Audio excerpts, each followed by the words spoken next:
राधे राधे, जय श्री कृष्णा। 15 जून 2020। घने अंधेरा रात, ठंडी तेज हवाएं और पहाड़ों के बीच मौत का खेल। गलवान घाटी में अचानक से चीन के सैनिकों की हलचल बढ़ी।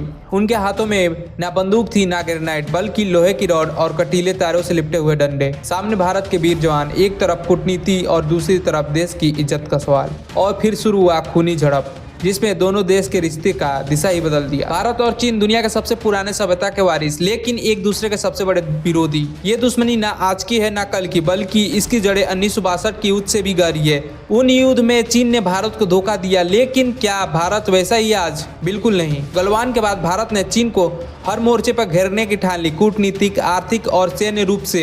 और इस रणनीतिक खेल में एक नई जंग की ऐलान हुआ। गलवान की घटना के तुरंत बाद भारत ने चीन को एक ऐसा झटका दिया जिसकी उसने कल्पना भी नहीं की हो। एक ही झटके में 200 से ज्यादा चीनी ऐप को बैन कर दिया, जिसमें टिकटॉक, पबजी, यूसी ब्राउज़र जैसे बड़े नाम थे। लेकिन क्या सिर्फ ऐप बैन करने से चीन को नुकसान हुआ? असली झटका तब लगा जब भारत ने चीनी निवास पर कड़ी पाबंदी लगा दी। कई कंपनियां चीन कंपनियों को भारत में अपना प्रोजेक्ट रोकना पड़ा। चीन हिल गया, लेकिन उसकी चाल अभी खत्म नहीं हुई थी। चीन चुप रहने वालों में से नहीं था। उसने भारत को घेरने के लिए पुरानी चालें फिर से चलनी शुरू कर दी। पाकिस्तान को आधुनिक ड्रोन मिसाइल सिस्टम दिया और नेपाल, श्रीलंका में बंदरगाह बनाए और भारत के सीमाओं पर नई सड़कें और एयरबेस बनाए। लेकिन भारत भी करारा जवाब दिया। LAC पर नई हाईवे, बंकर और एयरबेस बनाए गए और सेना को पूरी तरीके से तैयार कर दिया गया। दुनिया को यह दिखाया गया कि भारत अब 1962 वाला भारत नहीं रहा। लेकिन जंग सिर्फ बंदूकों से नहीं जीती जाती, कूटनीति भी उतनी जरूरी होती है। भारत ने चीन को घेरने के लिए अमेरिका, जापान, ऑस्ट्रेलिया के साथ मिलकर